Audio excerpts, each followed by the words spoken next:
الحمد لله وكفى وسلام على عباده الذين اصطفى أما بعد فأعوذ بالله من الشيطان الرجيم بسم الله الرحمن الرحيم لقد جاءكم رسول من أنفسكم عزيز عليه ما عنتم حريص عليكم بالمؤمنين رؤوف رحيم سبحان ربك رب العزة عما يصفون وسلام على المرسلين والحمد لله رب العالمين اللهم صل على سيدنا ومولانا محمد وعلى آل سيدنا ومولانا محمد وبارك وسلم اللهم صل على سيدنا ومولانا محمد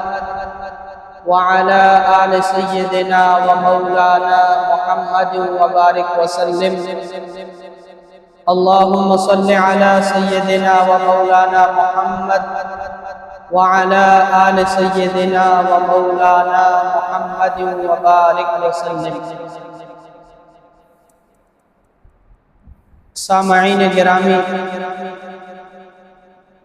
میں نے آپ حضرات کے سامنے سورہ توبہ کی ایک آیت تلاوت کی ہے۔ آیت مبارکہ میں اللہ تبارک و تعالی نے امام الانبیاء صلی اللہ علیہ وسلم کی خصوصیات کو بیان فرمایا ہے۔ اللہ تبارک و تعالی نے فرمایا کہ لقد جاءکم رسول من انفسکم، کہ تحقیق تمہارے پاس ایک رسول آئے جو تمہیں میں سے ہیں۔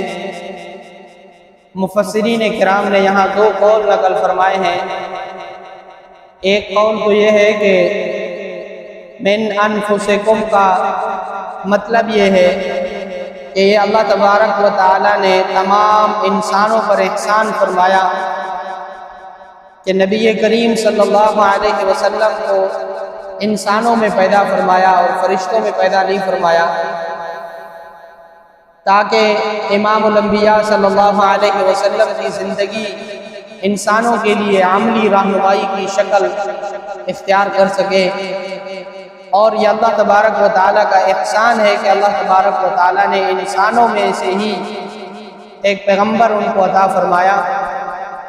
اور دوسرا قول یہ ہے کہ اللہ تبارک و تعالیٰ نے عرب کو یہ مخاطب فرمایا کہ عرب لوگوں کو کہ ہم نے تم میں سے، یعنی تم عرب میں سے، ہم نے تمہیں کے اندر ایک رسول کو مبعوث فرمایا، تمہیں میں سے ایک رسول کو منتخب فرمایا، اور یہ اللہ تبارک و تعالیٰ کا احسان اور انعام اور اکرام ہے۔ اب دیکھیں کہ اللہ تبارک و تعالیٰ نے امام الانبیاء صلی اللہ علیہ وسلم کی خصوصیات بیان فرمائی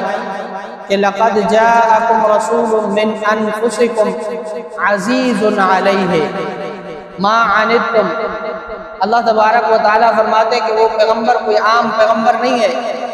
وہ پیغمبر کیسا پیغمبر ہے جو ہم نے آپ لوگوں کے درمیان مبعوث فرمایا،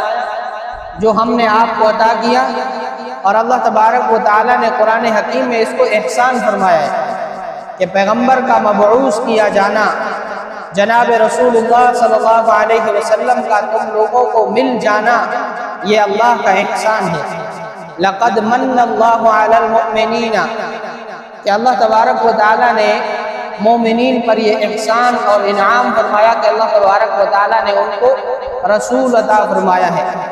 تو رسول کا مل جانا، پیغمبر کا مل جانا، یہ اللہ کا احسان، انعام اور اکرام ہے۔ تو اللہ تبارک و تعالیٰ نے فرمایا کہ ہم نے جو تم میں رسول اور پیغمبر بھیجا ہے وہ کیسا پیغمبر ہے؟ عزیز علیہ ما عنتم، کہ اس پر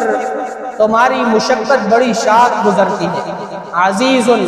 بہت بھاری ہے اس پر، ما عنتم ہر وہ چیز جو تمہیں تکلیف دیتی ہے، یعنی ہر چیز جس سے تمہیں تکلیف پہنچنے کا اندیشہ ہے، ہر وہ چیز جس سے تمہیں تکلیف پہنچنے کا خدشہ ہے، امام الانبیاء صلی اللہ علیہ وسلم پر وہ بہت بھاری اور شاق اور مشکل ہے۔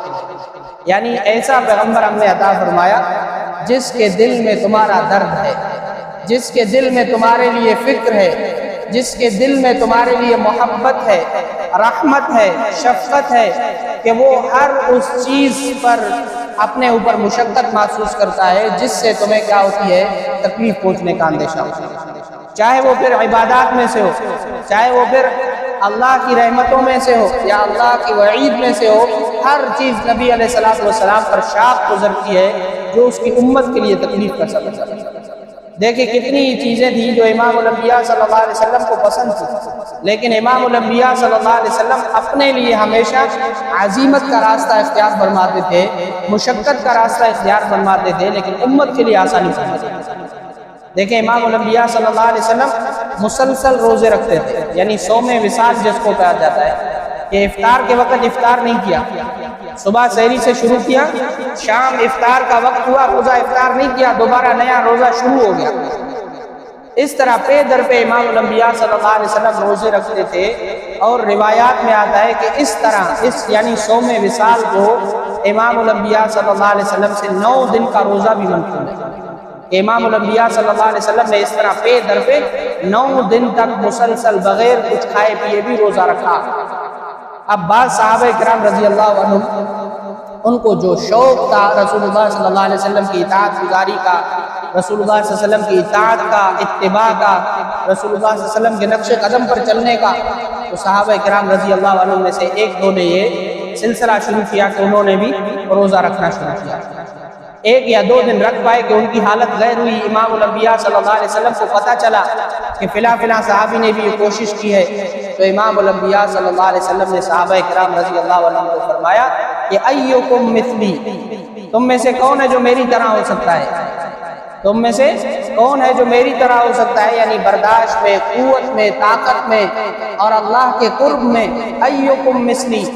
کیا تم میں سے کوئی میری طرح ہو سکتا ہے؟ مجھے تو کیا ہے، یسقینی ربی ویطعمنی ربی، کہ مجھے تو میرا رب کھلاتا ہے پلاتا ہے،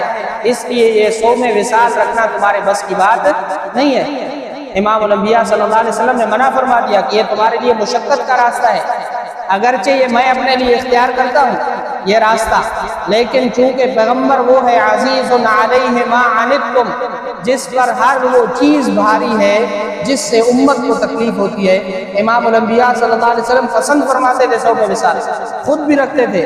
لیکن صحابہ کرام رضی اللہ عنہ کو منع فرمایا کہ تم ایسا نہ کیا کرو۔ تو امام الانبیاء صلی اللہ علیہ وسلم نے فرمایا کہ ہاں تم اس طرح کرو کہ اگر تم میں سے کسی کو روزے رکھنے کا زیادہ ہی شوق ہو تو تم داؤد علیہ السلام کے طریقے پر روزہ رکھا کرو۔ داؤد علیہ السلام کا طریقہ کیا تھا کہ 1 دن روزہ رکھتے تھے اور 1 دن افطار فرماتے تھے، 1 دن روزہ رکھتے تھے اور 1 دن افطار، 1 دن روزہ رکھتے اور 1 دن افطار فرماتے تھے، اس کو صوم داؤدی کہا جاتا ہے۔ تو امام الانبیاء صلی اللہ علیہ وسلم نے فرمایا کہ اگر کوئی شخص تم میں سے بہت زیادہ شوقین ہو نفلی روزے رکھنے کا تو پھر اسے چاہیے کہ وہ کیا کرے، حضرت داؤد علیہ السلام کی ترتیب کے مطابق روزے رکھا کرے۔ تو امام الانبیاء صلی اللہ علیہ وسلم کو پسند تھا روزہ رکھنا، لیکن امت کی مشقت کے لیے فرمایا کہ نہیں، اس طرح نہیں۔ اسی طرح دیکھیں امام الانبیاء صلی اللہ علیہ وسلم نے مسواک کی کس قدر اہمیت بیان کی، بہت زیادہ۔ امام الانبیاء صلی اللہ علیہ وسلم اٹھتے بیٹھتے نماز کے وقت میں، وضو کرتے ہوئے، سفر سے واپس آتے ہوئے، سفر پر نکلتے ہوئے مسواک استعمال فرماتے تھے، اور رسول اللہ صلی اللہ علیہ وسلم کو بہت زیادہ پسند تھا مسواک کرنا۔ اور امام الانبیاء صلی اللہ علیہ وسلم نے فرمایا کہ لولا ان اشق علی امتی لامرتهم بالسواک عند كل صلاۃ، کہ اگر مجھے یہ ڈر نہ ہوتا، یہ خوف نہ ہوتا کہ یہ چیز میری امت کے لیے کیا بن جائے گی، مشقت بن جائے گی، لامرتهم بالسواک، میں ان پر مسواک کو فرض کر دیتا۔ رسول اللہ صلی اللہ علیہ وسلم نے فرمایا کہ اگر مجھے یہ ڈر نہ ہوتا کہ یہ میری امت کے لیے کیا بن جائے گی، مشقت کا سامان بن جائے گی، ہر نماز کے وقت ان کے لیے مسواک کرنا کیا ہو جائے گا، مشکل ہو جائے گا، تو میں ان پر فرض کر دیتا۔ لیکن رسول اللہ صلی اللہ علیہ وسلم نے باوجود ہے کہ پسند فرماتے تھے، فرض نہیں فرمایا، ترغیب دی اور فضائل بیان فرمائے، اور فضیلت کیا بیان فرمائی؟ امام الانبیاء صلی اللہ علیہ وسلم نے فرمایا کہ ہر وہ نماز جو تم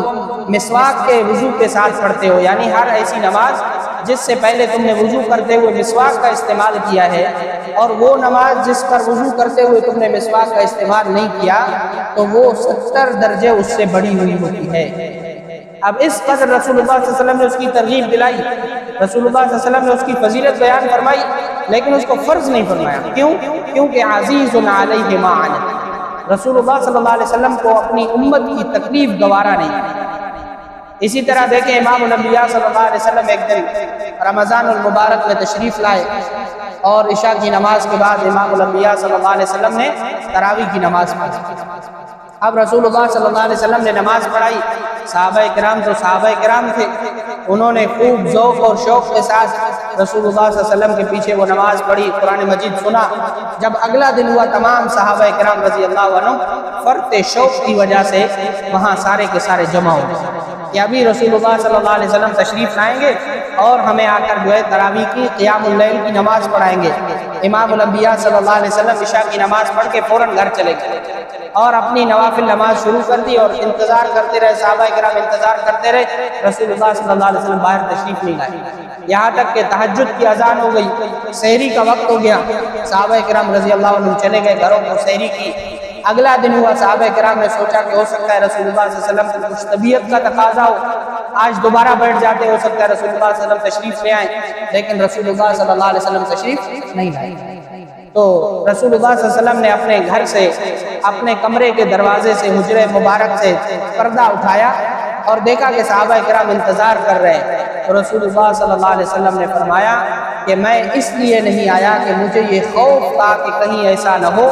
اللہ تمہارے ذوق اور شوق کو دیکھ کر کیا کر دے، اس نماز کو فرض کر دے اور آنے والی میری امت کے لیے تکلیف کا سبب.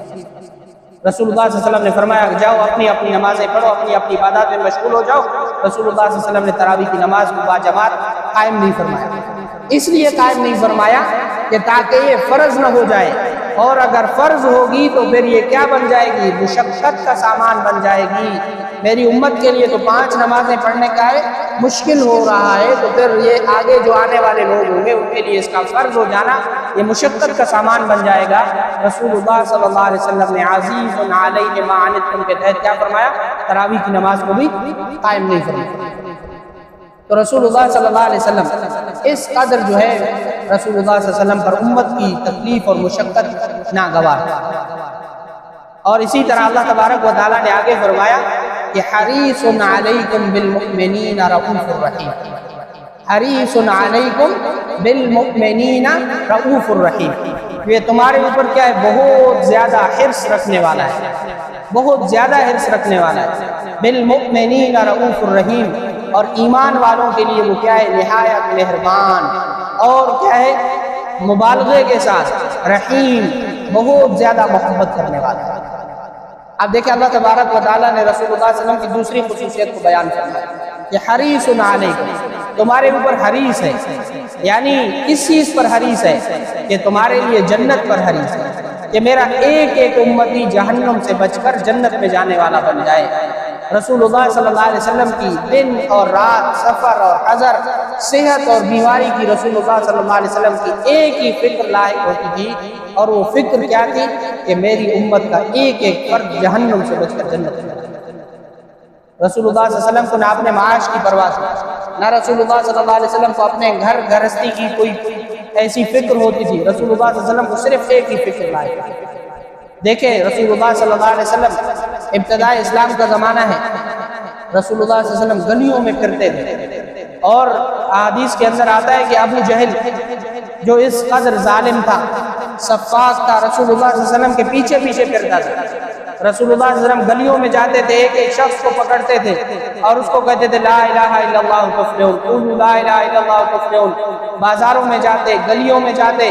جہاں دیکھتے 2 لوگ جمع ہیں، رسول اللہ صلی اللہ علیہ وسلم ان کے پاس تشریف لے جاتے اور ان کو کہتے کہ مہربانی کر کے آپ میری سے تھوڑی سی بات میری سنیے. اور ابو جہل رسول اللہ صلی اللہ علیہ وسلم کے پیچھے پیچھے ہوتا تھا، اور جیسے ہی رسول اللہ علیہ وسلم کوئی بات کرنا شروع کرتے تھے، یہ وہاں جا کر اپنی افواہ بکنا شروع کرتا تھا کہ یہ شخص نعوذ باللہ علیاذ باللہ پاگل ہے، مجنون ہے، پتہ نہیں کیا سے کیا کہتا رہتا ہے، ہمارے خاندان کا ہے، آپ اس کی بات کو نہ سنیں. اور رسول اللہ صلی اللہ علیہ وسلم اس کے باوجود بھی ایک ایک شخص کے پاس جاتے تھے، ایک ایک شخص کے پاس. بسا اوقات ایسا ہوتا تھا کہ رسول اللہ صلی اللہ علیہ وسلم جہاں پر تاجر آ رہے ہوتے تھے بستیوں سے، جو راستہ ہوتا تھا تجارت بازار کی طرف آنے کا، اس راستے کے کنارے پر ٹھہر جاتے تھے اور قافلے میں آنے والے لوگوں کے کبھی ان کی اونٹوں کی مہار پکڑ لیتے تھے کہ خدا را میری بات سن لیں. آپ میری بات سے اتفاق کریں یا نہ کریں لیکن میری بات سنیں۔ آپ دیکھیں کہ ہجرت مدینہ سے قبل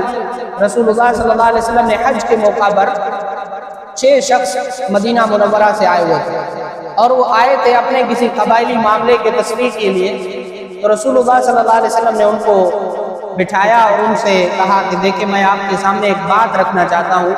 آپ چاہے اس بات سے اتفاق کریں یا اختلاف کریں، آپ میری بات کو نہ مانیں لیکن آپ 2 منٹ کے لیے میری بات کو سنیں۔ تو انہوں نے کہا کہ ہم ابھی اس وقت آپ کی بات کو نہیں سن سکتے، ہم ابھی جا رہے ہیں۔ آپ ایسے کریں کہ آپ رات کے فلاں پہر میں اس مقام پر نہیں، فلاں مقام پر آپ ہمارے پاس آ جائیں، ہم آپ کی بات کو سنیں گے۔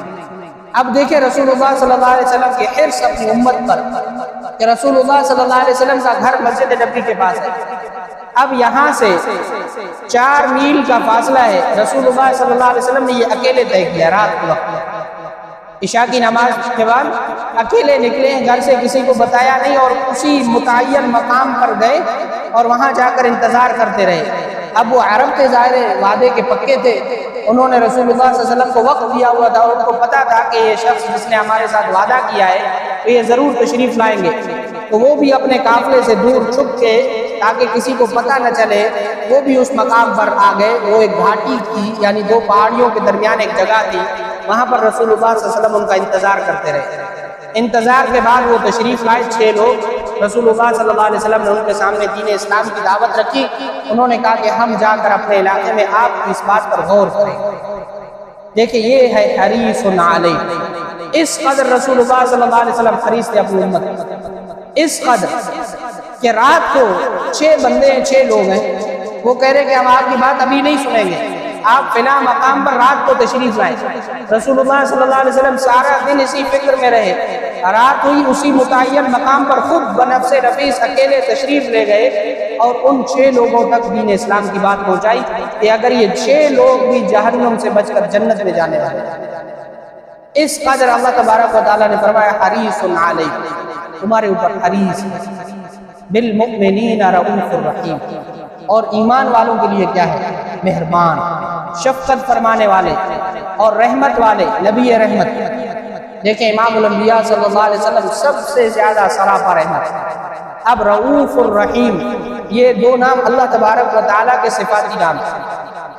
اللہ تبارک و تعالیٰ نے ان 2 ناموں کو اپنے لیے استعمال فرمایا،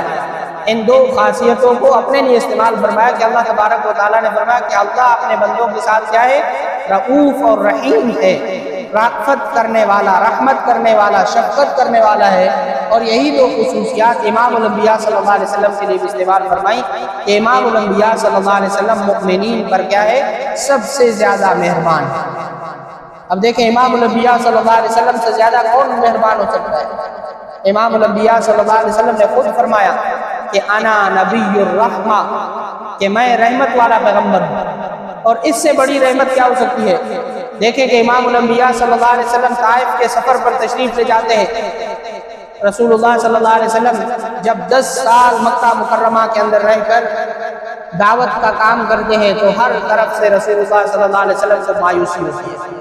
کبھی رسول اللہ صلی اللہ علیہ وسلم کو ستایا جاتا ہے، کبھی رسول اللہ صلی اللہ علیہ وسلم کو پتھر مارے جاتے ہیں،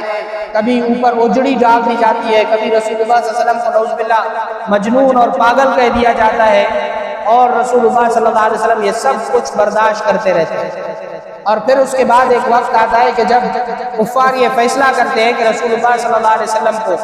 اور پورے خاندان ابو طالب کو کیا کر دیا جائے؟ سوشل بائیکاٹ کر دیا جائے۔ رسول اللہ صلی اللہ علیہ وسلم کے خاندان کا بائیکاٹ کیا جاتا ہے، اور وہ بائیکاٹ کیسا تھا کہ دیکھیں رسول اللہ صلی اللہ علیہ وسلم کو اپنے خاندان سمیت ایک وادی کے اندر دھکیل دیا گیا جسے شعب ابی طالب کہا جاتا ہے۔ اس گھاٹی کے اندر ان کے لیے پابندی لگا دی گئی کہ آپ یہاں سے نکل نہیں سکتے، آپ کسی کے ساتھ تجارت نہیں کر سکتے، آپ کسی کے ساتھ رشتہ داری نہیں کر سکتے، کوئی آپ لوگوں تک رسد کا سامان بھی نہیں پہنچا سکتا۔ اور یہ 6 نبوی سے شروع ہوا اور 3 سال مکمل یہ بائیکاٹ رہا۔ 3 سال کے عرصے میں صحابہ کرام رضی اللہ عنہ اس گھاٹی میں رسول اللہ صلی اللہ علیہ وسلم کے ساتھ رہے، اور کبھی درختوں کے پتے کھا لیتے تھے اور کبھی کسی جڑی بوٹی پر گزارا کر لیتے تھے۔ اور جو کفار میں سے رحم دل تھے، جو اچھی سوچ رکھنے والے تھے، وہ کہتے ہیں کہ ہم رات کو جب سونے لگتے تھے تو بچوں کی چیخیں آتی تھی شعب ابی طالب کی، جو دودھ کے لیے بلک رہے ہوتے تھے، تو ہم چوری چھپے کہ کسی کو پتہ نہ چلے، خاص کر ابو جہل کو۔ ابو جہل ان راستوں پر پھرتے تھے، جس کسی کو دیکھتے تھے کوئی اناج لے کر جا رہا ہے، کوئی کھانا لے کے جا رہا ہے، فوراً سے اس کی پٹائی لگا دیتے اور وہ پکڑ کے اپنے پاس رکھ لیتے، اور ایک دانہ اناج کا رسول اللہ صلی اللہ علیہ وسلم کے خاندان کے پاس جانے نہیں دیتے۔ اس قدر مشقت کے حالات کے باوجود جب رسول اللہ صلی اللہ علیہ وسلم شعب ابی طالب سے باہر نکلے تو وہی دعوت کا جذبہ ہے۔ رسول اللہ صلی اللہ علیہ وسلم ان کے پاس جا رہے ہیں، ان کے پاس جا رہے ہیں، اور رسول اللہ صلی اللہ علیہ وسلم کا جو سب سے بڑا سہارا ہے ابو طالب، رسول اللہ صلی اللہ علیہ وسلم کے چچا، اور اس قدر مضبوط چٹان تھے رسول اللہ صلی اللہ علیہ وسلم کے اوپر کہ اگرچہ ایمان نہیں لایا تھا لیکن رسول اللہ صلی اللہ علیہ وسلم کے سب سے بڑے حمایتی، اور ان تکلیفوں کے باوجود کبھی کفار نے رسول اللہ صلی اللہ علیہ وسلم کو قتل کرنے کی یا شہید کرنے کی جرت صرف اس لیے نہیں کی کہ ابو طالب موجود ہے۔ ابو طالب کے ہوتے ہوئے یہ کام وہ نہیں کر سکتے تھے، کیونکہ ابو طالب ایک چٹان کی طرح تھا۔ اور دیکھیں کہ اس دوران ایسا وقوع ہوا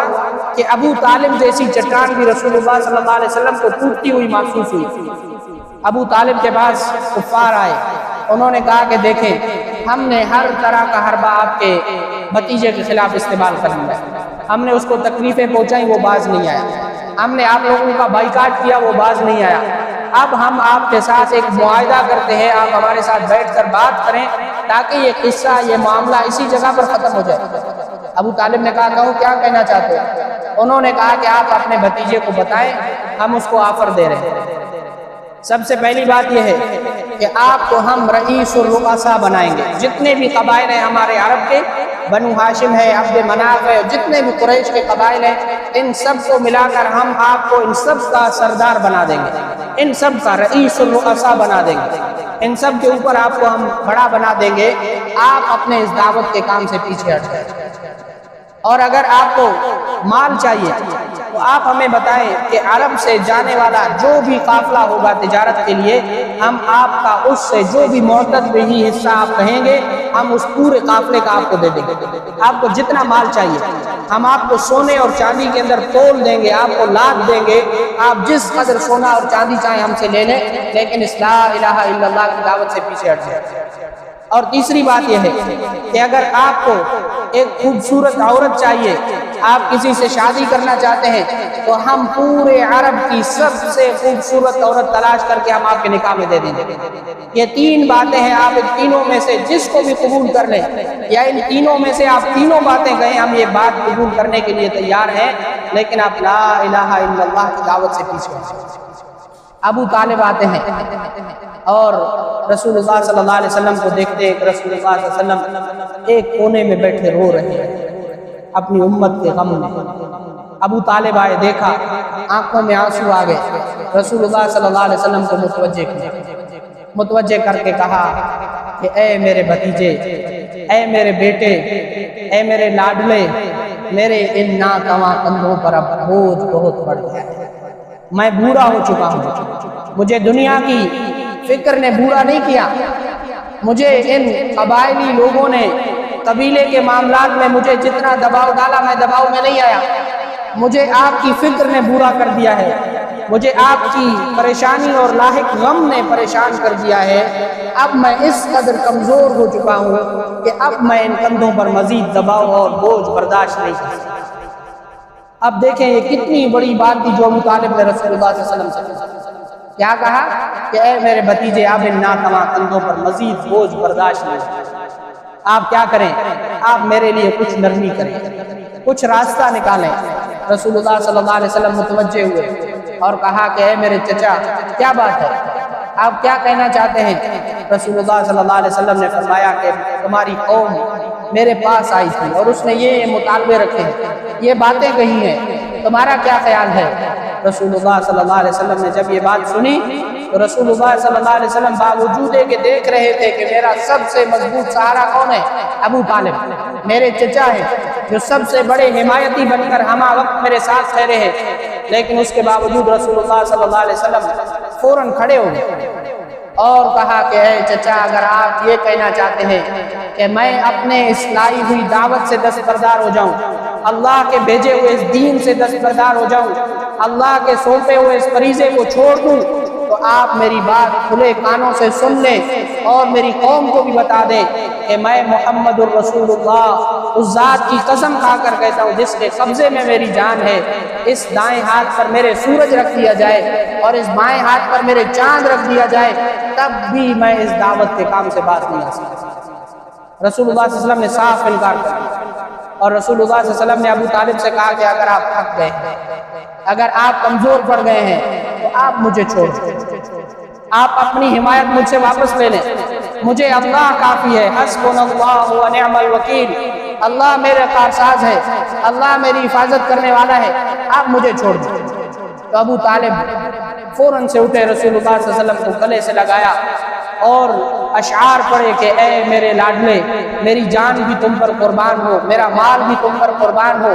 میں تو وہ ہوں کہ جب تک میرے جسم میں خون کا آخری قطرہ بھی ہوگا تو میں آپ کی حفاظت کرتا رہوں گا۔ تو رسول اللہ صلی اللہ علیہ وسلم کے ہاتھ مضبوط ہو گئے، لیکن صرف 3 مہینے گزرے تھے کہ اس مضبوط چٹان کو بھی اجل نے آ جایا۔ ابو طالب وفات پا گئے اور رسول اللہ صلی اللہ علیہ وسلم کے سب سے بڑے حمایتی اس دنیا سے چلے گئے، اور رسول اللہ صلی اللہ علیہ وسلم ابھی اس غم میں تھے کہ اس سے بھی بڑا غم رسول اللہ صلی اللہ علیہ وسلم پر یہ آیا کہ رسول اللہ صلی اللہ علیہ وسلم کا سب سے بڑی مونس جو تھی، سب سے بڑی غمخوار، رسول اللہ صلی اللہ علیہ وسلم کی زوجہ طاہرہ طیبہ اماں خدیجہ الکبریٰ رضی اللہ عنہا کا انتقال ہے۔ اب اماں خدیجہ رضی اللہ عنہا نے رسول اللہ صلی اللہ علیہ وسلم کو ہمہ وقت تسلی دیتی تھی، اور جس وقت رسول اللہ صلی اللہ علیہ وسلم تنہائی محسوس کرتے تھے وہ اماں عائشہ وہ واحد سہارا ہوتی تھی، اماں خدیجہ، کہ جس کے پاس آ کر رسول اللہ صلی اللہ علیہ وسلم اپنی پریشانی بتاتے تھے، اور اماں خدیجہ اپنی جان مال سب چیز رسول اللہ صلی اللہ علیہ وسلم کے قدموں میں لا کر وہ بھی وفات پا گئی۔ اب پہ در پہ 2 وفاتیں ہوئی، رسول اللہ صلی اللہ علیہ وسلم کے لیے 2 غم کے پہاڑ ٹوٹے۔ رسول اللہ صلی اللہ علیہ وسلم نے اس سال کو عام الحزن، غم کا سال قرار دیا اپنے عام الحزن، اور اس کے بعد رسول اللہ صلی اللہ علیہ وسلم نے دیکھا کہ اب ابو طالب کے جانے کے بعد مشکلات اور بڑھ گئی۔ ابو لہب جو ابو طالب کا جانشین بنا، وہ رسول اللہ صلی اللہ علیہ وسلم کے لیے کسی عذاب سے کم نہیں تھا، کٹر دشمن، مخالف، اور پھر اس کو جب کوئی روک ٹوک نہ ہو، ابو طالب چلے گئے جو سب کو روکتے تھے، روک کر رکھتے تھے، جس کا خوف ان کے دلوں میں تھا وہ بھی چلا گیا۔ اب رسول اللہ صلی اللہ علیہ وسلم پر جو ہے غم کے اوپر غم آنے لگے، تکالیف بڑھنے لگی، تو رسول اللہ صلی اللہ علیہ وسلم مایوس ہوئے عرب کے لوگوں سے، اور رسول اللہ صلی اللہ علیہ وسلم نے ارادہ کیا کہ وہ مکہ مکرمہ سے نکل کر کسی اور بستی کے اندر جا کر کچھ دین کی دعوت پہنچائیں، ہو سکتا ہے کہ وہاں کے لوگ اس کو قبول کر لیں اور دین اسلام کی حمایت کے لیے کچھ لوگ مل جائیں۔ رسول اللہ صلی اللہ علیہ وسلم نے اس ارادے سے طائف کا سفر فرمایا۔ جب رسول اللہ صلی اللہ علیہ وسلم طائف تشریف لے گئے تو وہاں 3 سردار تھے، 3 قبائل تھے اور تینوں بھائی تھے، تینوں سردار تھے۔ رسول اللہ صلی اللہ علیہ وسلم ان کے پاس گئے اور ان کے ساتھ پہلے جا کر ملاقات کی اور ان کو دین کی دعوت دی، تو ان تینوں میں سے وہ تینوں کے تینوں بدبخت ہیں۔ ایک نے رسول اللہ صلی اللہ علیہ وسلم سے کہا کہ کیا اللہ کو نعوذ باللہ آپ کے علاوہ کوئی اور نہیں ملا تھا کہ جس کو پیغمبر بنا کر بھیجتے؟ آپ ہی ملے تھے کہ جو والدین کے حساب سے یتیم ہے، جس کے پاس مال و دولت نہیں ہے، آپ کو اللہ نے نبی بنا کر بھیجا ہے۔ اس نے رسول اللہ صلی اللہ علیہ وسلم کو دھتکار دیا۔ دوسرے نے کہا کہ دیکھو کہ اگر آپ پیغمبر ہیں واقعتاً، اور اگر میں نے آپ کی بات نہ مانی تو میں ہلاک ہو جاؤں گا، اور اگر آپ نعوذ باللہ جھوٹ بولتے ہیں تو مجھے جھوٹ بولنے والے سے سخت نفرت ہے، میں آپ کی بات سنی نہیں سکتی۔ اور تیسرے نے کہا کہ اگر اللہ کو پیغمبر بنانا ہوتا تو اللہ مجھے بنا دیتا، میں سردار ہوں، میں مالدار ہوں، میرے پاس عزت ہے، حسب ہے، نسب ہے، سرداری ہے، سب کچھ ہے، اللہ کو کیا پڑی تھی کہ آپ کو اللہ نے پیغمبر بنا کر بھیجا۔ رسول اللہ صلی اللہ علیہ وسلم وہاں سے جب مایوس ہو کر لوٹے ہیں تو دیکھیں رسول اللہ صلی اللہ علیہ وسلم کی بے بسی کا عالم کہ رسول اللہ صلی اللہ علیہ وسلم واپس ہو رہے ہیں، اور ان سرداروں نے اوباش لڑکوں کو کہا کہ رسول اللہ صلی اللہ علیہ وسلم کے پیچھے پیچھے جاؤ اور رسول اللہ صلی اللہ علیہ وسلم پر پتھر پھینکو، دشنام ترازی کرتے جاؤ، پیچھے سے آوازیں کستے جاؤ تاکہ رسول اللہ صلی اللہ علیہ وسلم یہاں سے تنگ ہو کر نکل۔ اب وہ رسول اللہ صلی اللہ علیہ وسلم پر پتھراؤ کر رہے ہیں۔ رسول اللہ صلی اللہ علیہ وسلم اپنے ایک غلام کے ساتھ زید بن ثابت کے ساتھ چل رہے ہیں۔ رسول اللہ صلی اللہ علیہ وسلم کی جوتی مبارک خون سے تر بتر ہو گئی، خون سے بھر گئی ہے جوتی، اور رسول اللہ صلی اللہ علیہ وسلم تھک کر نڈھال ہو کر ایک باغ میں تشریف لے گئے۔ یہودی کا ایک باغ ہے، وہاں جا کر درخت کے ساتھ پھینک لگا کے بیٹھے ہیں اور آنکھوں سے آنسو رواں ہیں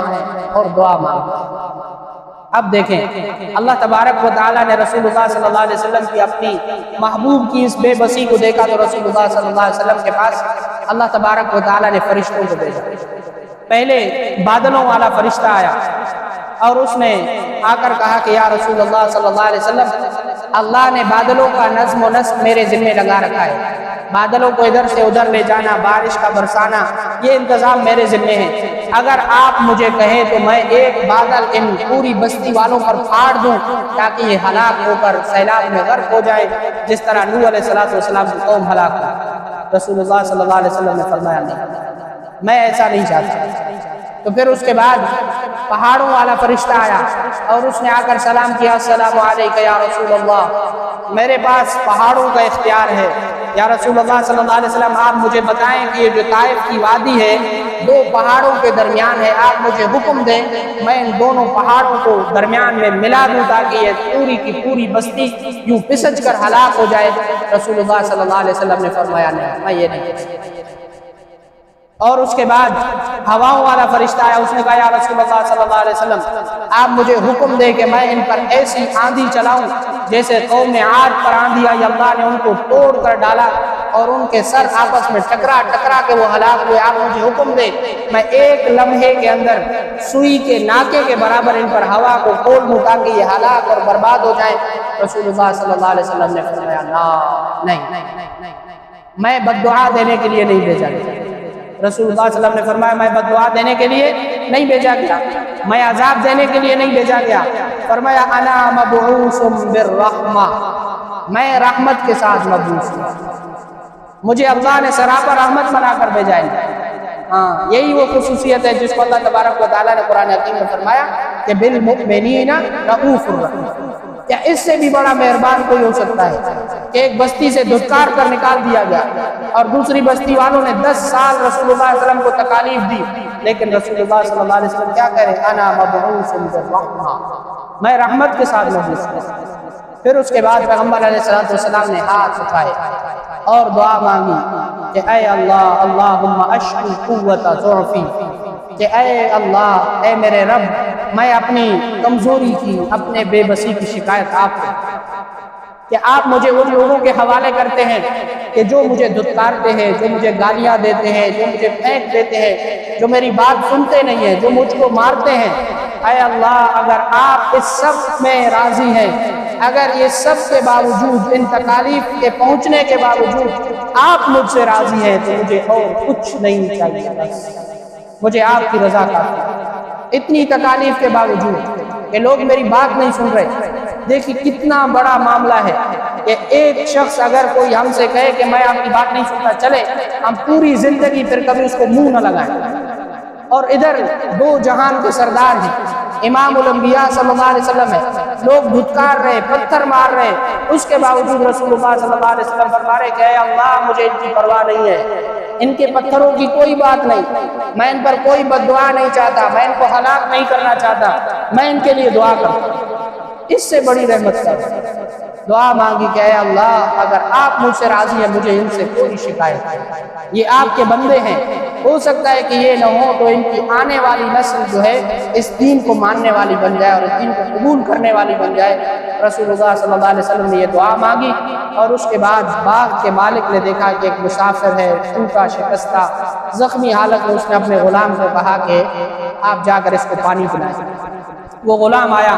اس نے ٹھنڈا پانی پیش کیا اور رسول اللہ صلی اللہ علیہ وسلم کے سامنے کھجور توڑ کر رکھی۔ رسول اللہ صلی اللہ علیہ وسلم نے اٹھائی اور بسم اللہ الرحمن الرحیم پڑھا۔ اس غلام نے فوراً وہ چوک گیا، اس نے سنا اور اس نے کہا کہ آپ نے یہ کیا کلمات دہرائے، آپ دوبارہ پڑھیں یہ کلمات۔ رسول اللہ صلی اللہ علیہ وسلم نے فرمایا بسم اللہ الرحمن الرحیم۔ اس غلام نے کہا کہ یہ کلمات جو ہے میں نے سنے، تو رسول اللہ صلی اللہ علیہ وسلم نے فرمایا کہ تم کہاں سے ہو؟ اس نے کہا کہ میں فلاں بستی سے ہوں، یعنی حضرت یونس علیہ السلام کی بستی سے۔ امام الانبیاء صلی اللہ علیہ وسلم نے فرمایا کیا تم نے یونس کا نام سنا ہے؟ اس نے کہا میں نے یونس کا نام سنا ہے۔ امام الانبیاء صلی اللہ علیہ وسلم نے فرمایا وہ بھی میرے بھائی تھے، وہ بھی یہی بات کرتے تھے جو میں کرتا ہوں، وہ بھی یہی دعوت لے کر آئے تھے جو میں لے کر آیا تھا، اور اس کے ساتھ بھی اپنی بستی والوں نے یہی کیا تھا جو میرے ساتھ کیا۔ تو وہ فوراً رسول اللہ صلی اللہ علیہ وسلم کے پاؤں چھونے لگا۔ اب دور سے اس مالک نے دیکھا کہ اسے کیا ہو گیا، ایک اجنبی شخص کے پاؤں چھومتا ہے۔ تو جب وہ مالک کے پاس گیا تو مالک نے کہا کہ کیا ہوا، کون ہے؟ اس نے کہا کہ یہ عام آدمی نہیں، یہ پیغمبر ہے، نبی آخر الزمان ہے، یہ محمد الرسول اللہ ہے۔ تو اس یہودی کو تو پتا تھا کہ آخری پیغمبر صلی اللہ علیہ وسلم کی باز گشت سنائی دے رہی ہے، تو اس نے رسول اللہ صلی اللہ علیہ وسلم سے کہا کہ آپ فوراً میرے پاس میں۔ رسول اللہ صلی اللہ علیہ وسلم تشریف لے جانے لگے، لیکن اس غلام کا دل لٹک گیا۔ اس نے کہا کہ مالک میں اب تمہاری مزید غلامی نہیں کر سکتا، آپ مجھے کیا کریں، غلام بنائے، آپ میری قیمت مقرر کریں، میں کماؤں گا، آپ کے پیسے پورے کروں گا، لیکن اب غلامی آپ کی نہیں کرنی، میں اس محمد الرسول اللہ کے ساتھ۔ اس نے کہا کہ آپ کیا کریں، 50,000 روپے مجھے، 50,000 درہم مجھے دے دیں، آپ آزاد ہیں۔ اس نے کہا ٹھیک۔ اس نے دن رات محنت شروع کی، اور کبھی کسی کے گھر میں جا کر کام کرتے، کسی کا سودا سلف لیتے، دن رات کماتے رہے کماتے رہے کماتے رہے، مالک کے پیسے پورے کیے، اور رسول اللہ صلی اللہ علیہ وسلم کی خدمت میں آ کر حاضر ہوئے، اور آ کر کہا کہ یا رسول اللہ مجھے کلمہ پڑھا دیں، اشہد ان لا الہ الا اللہ واشہد انک محمد رسول اللہ۔ رسول اللہ صلی اللہ علیہ وسلم سراپا رحمت بن کر آئے،